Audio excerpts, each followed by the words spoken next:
Thank you to the wonderful technician, Mr. Lucas Videka. Welcome, happy St. Patrick's Day, and welcome to Fit Live TV. I'm your host, John Videka, and we have a great guest. All of our viewers can see Dominika Jamnicky. Happy St. Patrick's Day, Domi. How are you? Happy St. Patrick's Day to you too. I'm doing very well today. That's great. Well, we're excited to have you on and excited to catch up with you, find out, most importantly, how two races went, which looked fantastic from the splits, but we're looking forward to getting your insight, your critical review on yourself as a semblance of a season starts up, and catching up with you and finding out what's going on in the very busy life of Dominika Jamnicky. So welcome, and thanks so much for joining us, okay? We'll be right back in 30 seconds.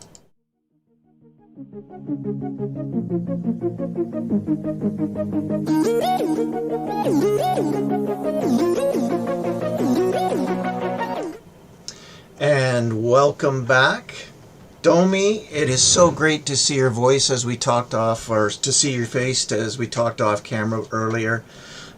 In your location of where you are, not having to wear a mask, people can see everybody in that wonderful smile again. So you're doing well. You are off to a bit of a good start. But before we get into that, I'm just gonna, for viewers that pick this up later who maybe don't know how fantastic you are, Domi, you're a national team member 2015 to present. You were named Triathlon Magazine Canada's 2015 U23 Athlete of the Year. You were on the 2018 Commonwealth Games team, and you placed 14th there. You've had numerous podium finishes, top 20 finishes at WTS CamTri races, which I believe is now PATCO. And recently you were second place at the PATCO Sprint in Clermont, and 7th at the Sarasota Tri race, both of those in Florida. You are also the head coach of the GDS, Guelph Development Squad, so a shout out to all of your little GDSers out there. And of course, graduate of U of G, and currently enrolled at the Canadian what's the official name of the chiropractic college? Canadian Memorial Chiropractic College. All right, that's great. And second year student there? Correct. That's great. And I'd be remiss if we also didn't just say, look, Fit Live isn't sponsored, but you are. So who do you want to just shout out to your sponsors? Yeah, I've had a lot of great Canadian companies back me in the past few years. So shout out to Aquila, who set me up on a really fast bike this season. And to go with the fast bike, Elevo has sponsored me with a nice pair of fast wheels. And then numerous nutrition companies backing me, including Exact Nutrition. We've got Bruce, Bevco, and Nyak. And then to keep me stylish and outfitting me, we've got Brava backing me. So lots and lots of great companies, and also Trust the Rooster, keeping me alert and safe for all my practices. Oh, that's fantastic. Well, it is important to recognize those sponsors because not only do they support you, they're supporting the sport in general, and that's it's great. So I'm really glad you got to do that.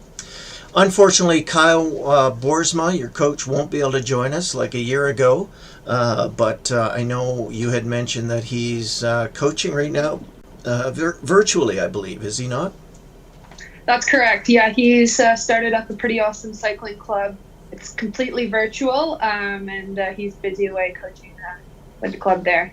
Okay, great. Well, I will touch on Kyle a little bit later, and since he's not there, you can give us all the dirt on Kyle later.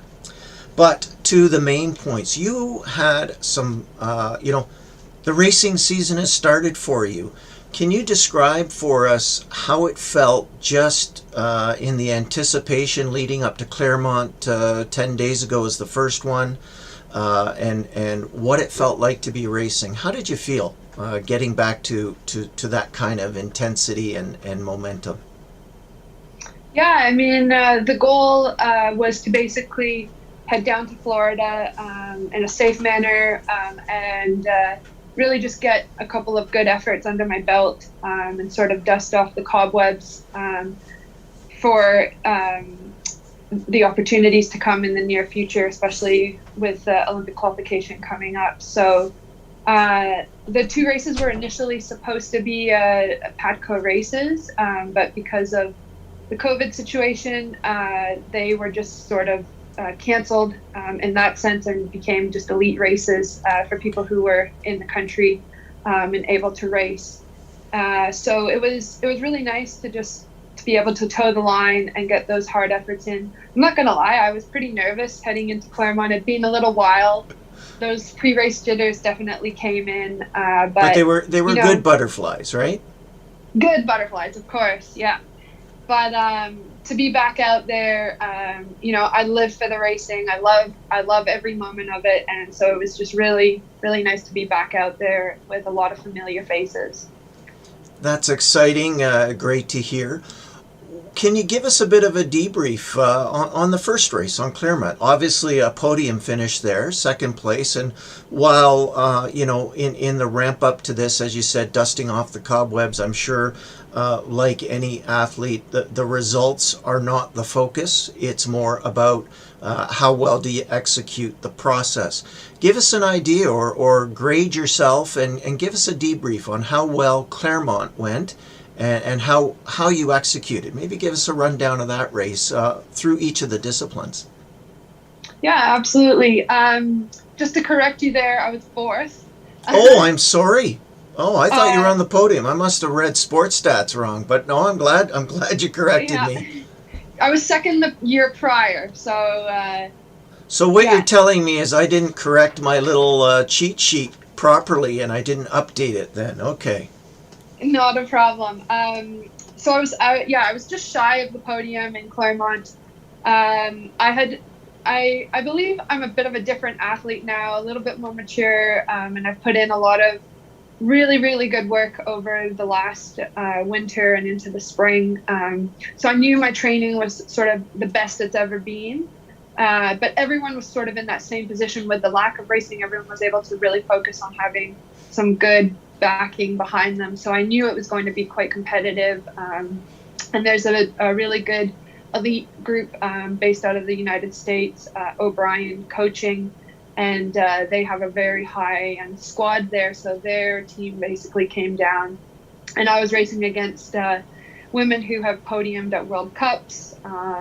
We had a female from Brazil who was 8th at the test event in Tokyo. So very, very high caliber racing in Clermont. So I was a little apprehensive as to where I might fit in there, but I was very confident in my abilities. And like I said, as soon as that gun went off, I was in my element. I was in my zone. I was ready for everything. And I ended up having quite a good swim. Your splits looked quite good. You were out with the pack with all of the girls, I believe. Yeah, exactly. There was two women who had about a 30-second lead on the pack per se, and they stayed away, so they took that opportunity, and we formed a nice pack. Unfortunately, we lost time to those girls on the bike. I didn't want to really put myself in a position where I worked too hard if it wasn't going to be worth it in the end. So I did my turns, I did my work, I just tried to stay smart, and I knew it was going to come down to a bit of a foot race in the end. And I would have to say, like, that was one of the first races where all the minor details, such as, the transitions, the mounts, the dismounts, positioning into transition, I was on top of my game there. I was able to execute every little skill basically flawlessly, which rarely happens for me. So that was really nice to be able to just touch on the little things and get those things right. And got out onto the run, and basically I just went after it out of transition. And there was a few girls that sort of went with me, who basically gapped me partway into the run, and I just tried to keep them in sight. And like I said, it was very close from basically first, fourth, fifth, sixth. It was basically 10 seconds in between each female, so it was a very close race. But I was very happy to get a good effort in. And if I had compared my times from the year that I finished second, so in 2020, all my splits were a little bit faster. I know you can't really compare from year to year based on conditions and whatnot, but the run was faster, the bike was faster. So I know had a really good day. I think the key question there is, did you feel faster? Did you feel stronger? No, actually. So when I had raced in 2020, it was just one of those rare days where I just felt like I was on fire from start to finish. And I can't say the same for the race this year. The body felt a little uncomfortable, probably not really sure of what was going on, especially getting aero on the bike and getting low. I was having a little bit of back pain and little kinks here and there that didn't quite feel right. The run, I really pushed it, but it didn't really feel effortless. I didn't really have a rhythm. So it was more of just sort of pushing myself, really getting through to the finish line. So I can't say that it felt stronger or that it felt effortless, but I definitely worked for it, and I'm happy with the result at the end of the day. Well, I think there's a great lesson learned there. Still, as you said, it is difficult to compare same race to same race given other conditions, but essentially if the course was the same, there are some similarities that you can draw. And I think the lesson there is that for any athlete, mature, young, old, developing, doesn't matter how you feel on race day, it matters what's going on upstairs for you to overcome those little challenges and obstacles, and you still manage to put together a race that you are confident and happy with. So good for you. That's fantastic. There's a couple things you mentioned in there that I'll capitalize in a little bit, but maybe we could also review, what did you do then coming off that race? You got one under your belt.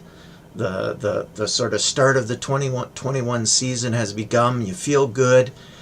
And you've got 6 days, essentially, to get ready for another one.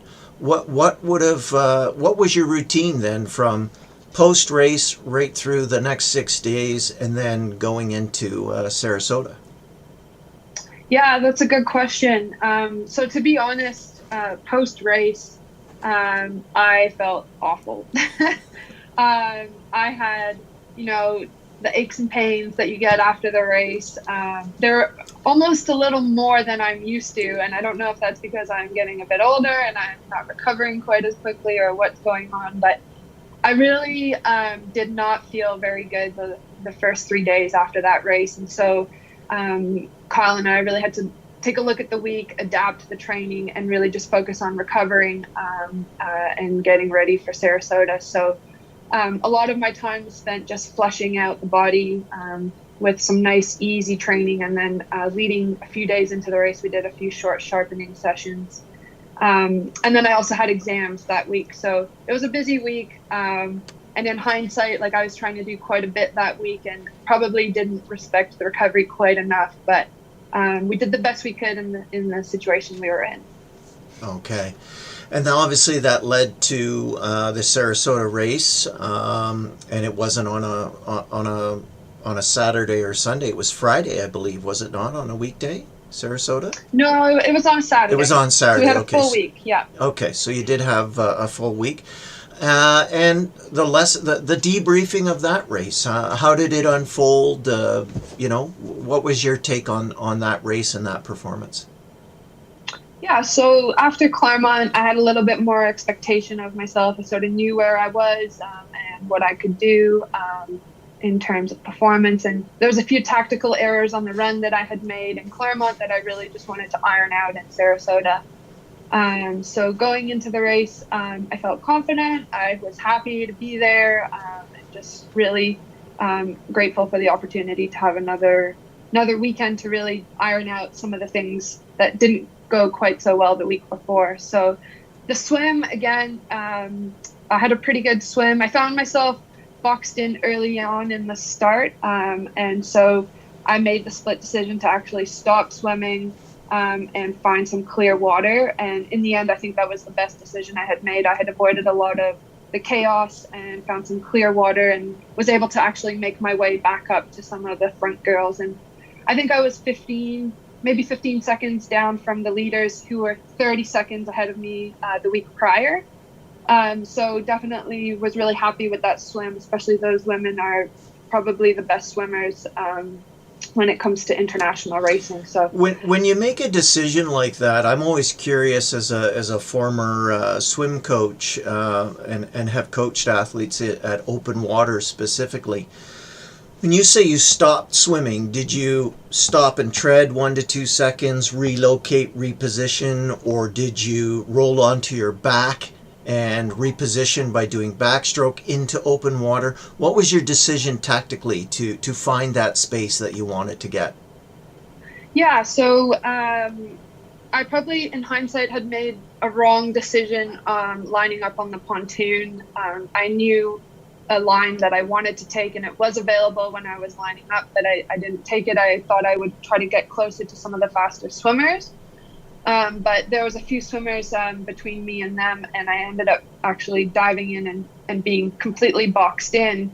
And so when about 30-40 seconds into being, in that fighting mode and really not... Well, it's a washing machine at the beginning, no matter what, right? Yeah. So I didn't completely stop. What I did was I slowed my stroke down, and I let the two girls that were boxing me in actually just go ahead of me, and then I just went on the inside of them, and then I found myself sighting the faster swimmers. So that to me meant in another race I probably would have just sort of stuck it out and kept fighting, but in this race, for some reason, I just decided I don't really want to be in this position. I don't want to waste my energy. I'd just rather try to find some clear water and faster feet. So in the end, it was a good decision. Good for you. And then obviously, as I interrupted you, how about the bike and then leading into the run? Can you debrief us on what you learned and how you adapted through the course of the race there? Yeah, so now we had raced the week before. We knew about some fast runners who had sort of they were like tail end of the main pack, and we knew we didn't want to have those runners in our pack. And so I came out of the water in about 10th place, and then onto the bike I had probably moved up a couple positions. And usually Sarasota is a better course for breaking away. It's quite windy and exposed, and it's easier to sort of get that gap. So heading onto the bike, I was actually willing to really work hard and get a gap on the girls behind me. And so I found myself working with 4 or 5 other girls. And I hadn't looked back at this point. We were probably halfway through the first lap. And I thought we were set. I thought we had put in enough work. We were away. And then basically heading back on the first loop, I looked back and the chase was right there. And I knew it was just going to come down to another foot race. So basically everything came together. The effort just like completely stopped on the bike. There was a few attempts for breakaways or to pick up the pace, but I just knew like it just wasn't going to happen on that day. So I just tried to stay relaxed, tried to fuel on the bike, and just try to stay, make the effort feel as easy as possible to get ready for the run.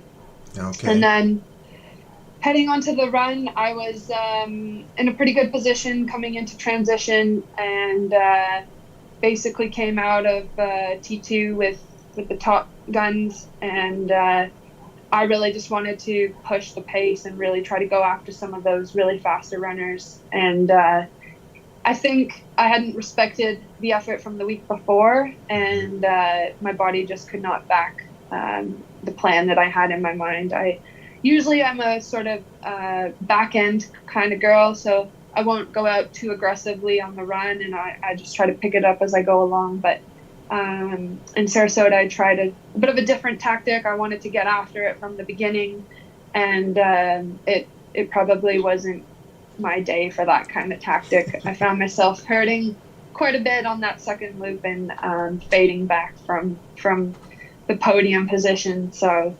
Lots of lessons learned there, but I'm glad I went for it. You never know until you try, and it's a tactic that I don't normally use, so I wanted to try it out and see if I could really back myself, and just didn't quite have the legs for it on the day. I'm curious on a couple things there. I think, would you say that with the back-to-back racing and the significant gap in racing, obviously globally, but specific to a lot of our Canadian athletes, etc., do you think while you're in very good shape and you are prepared to race, do you think that part of the challenge right now is getting into that repeatable racing shape? Do you think that is part of it in the way you felt from race 2 compared to race 1? Yeah, I think it has a lot to do with it. If I look back to my 2020 season, I had raced in Cuba 2 weeks prior to Clermont. And if I remember Cuba, it was the same sort of feeling. It was that first race of the season. My back was hurting. My glutes were sore. I couldn't get into a rhythm. And if I think of how I felt in Cuba in 2020 in February versus how I feel in March in 2021, it's very much the same sort of similar feeling. But I was I had 2 weeks between Cuba and Claremont in 2020. And I think that one racing hit that I had the 2 weeks prior, plus the 2 weeks of recovery, really meant that I could come back, and I had sort of had that race hit, and now I knew what it felt like. So maybe had there been 2 weeks between these two races in Florida, I think the legs would have come around and I would have felt a lot better for the race day. Good. Another curious question, Domi. There's quite a Canadian contingent at both races, both on the men's side and certainly on the Canadian side, with a lot of Canadian comrades, Amelie Kretz, even Ella Kubas, who we're actually going to have on Friday. We're going to do an interview with her, and she's ecstatic. She said she couldn't believe she was coming out of the water and biking with all of these fast people.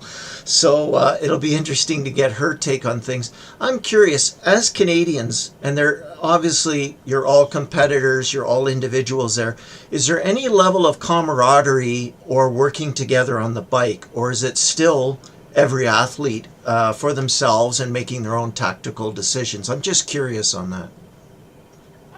No, I'd say like there's definitely an extra sense of camaraderie. I mean, we all compete for the same country. We all love to represent Canada, and there's a lot of communication, especially with Am and I on the bike.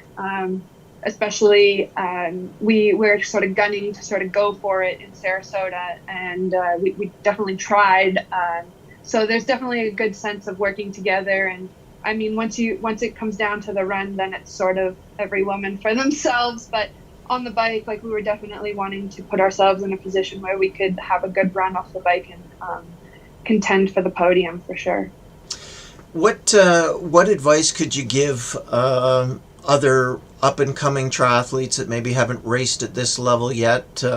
Not just the athletes that you're constantly advising and coaching, but other athletes that watch this interview. What is the difference between the skill sets at these levels on the bike? Because certainly you get into a more significant pack environment, I would imagine that there are some skills that are needed. What would you advise those young triathletes out there about racing at the level you're at that they need to have in the pack environment? Yeah, for sure. I think a lot of the time, young athletes are misled to believe that it's all about just volume and going hard. But you kind of want to make things easy on yourself as much as you can in the race, right? So you want to have those little tactics and tricks up your sleeve where you can conserve some energy. And if you can do something a little bit better because you've been working on it, then definitely use it, right? So I would say a focus on technical skills like cornering, which side, where do you draft in a crosswind or in a headwind or in a tailwind? And, if you're going to go for a breakaway, where's the right point in time tactically on the course, right? It's all these little things that you have to think about. And sometimes you forget when you're racing, you just want to go hard all the time. But if you can learn to sort of read the situation and know, how to make things work for you in the race, then that's definitely going to pay off. And you got to use your head a little bit when you race. Well, it certainly sounds like, and I think from what you've brought to the table, athletes moving up in competency and different levels, the focus on the skills, the execution on the skills, and being able to make the right decision at the right time becomes really, really important. Yes, exactly. And having the confidence to do it. I think, being able to really execute what you want to execute in your race and having the confidence to back that is really the most important part. That's fantastic. You had mentioned early in our conversation here, you talked a little bit about recovery, but you acknowledged a bit of a self-assessment that you feel like you've matured quite a bit. And I'm just wondering, when you say that, 1 year, I'm going to presume at your age that you're not talking about a lot of biological or physical maturation. Is it the psychological maturation that you feel that you've really expanded on, and if so, can you expand on that for us and what you feel you've gotten better at and matured at? Yeah, I think with anyone in any sport, the more time you participate in that sport and race at that level, the more you learn about yourself, and the more you have the confidence to really set out what you want to do. And I can remember being in Ella's position, coming out of junior and being the young gun and sort of, the underdog. And that's a great place to be and a great place to learn a lot about yourself and pick up skills and tips and tricks from some of the senior athletes that you're racing with. And so now I find myself in that position where I've sort of been racing in the sport for quite some time now. And I've just learned a lot about my body, what it needs, how I can get the best out of my training, my recovery, and that all just really takes time. And so I just find myself in a position where I showed up to Clermont and Sarasota knowing that I had had a good winter of training. I had done the best I could, and I was ready to race. So. You also had mentioned that due to the COVID conditions, restrictions, that at both races, let's call it the status of a PATCO race was mitigated or taken away. Does that affect the racing here? Does that affect anything with respect to Tri-Can's selection process? Or can you give us and the viewers an idea of what Tri-Can is trying to do over the next 2 to 3 months in terms of selection for the Olympic team heading into Tokyo later in July? Yeah, so the 2 races in Florida really had no bearing on selection or any criteria or anything like that. Like I said earlier, I just wanted to get over there. I wanted to get 2 good race efforts, get that under my belt, and I know I'm going to get a good fitness boost from that. And, if racing does proceed in the next month or so, then, I've got 2 races under my belt, and, those aches and pains that sort of come with the first race will sort of dissipate it, and I'll be ready to rock and roll in the future races. So currently we are at the mercy of ITU. There should be an announcement coming up later on this week, whether or not they're going to finish off Olympic qualification. And that decision, I think, will be made on the 18th, so tomorrow. And then after that, I think Tri-Can will either make changes to their criteria or keep it as is. But really, it's a waiting game. It's very different from any other Olympic cycle that I've ever seen happen. So we just wait, we see, and then we just make the most of the opportunities as they come. It certainly is very challenging for all of the sports, and certainly for triathlon and for yourself. I know that it can feel stressful, but it sounds like you're managing it fantastic, and very, very glad that you are managing it well. I don't want to keep you too long, but we do want to touch on a couple more things. You had mentioned very, very busy week. You're also at chiropractic college. How did exams go? I have one more week, so I still have a few left to go. It's been a busy couple of weeks, but the school has been really good. I've basically moved to a fully virtual format to be able to come down to Arizona and train and prepare for the racing.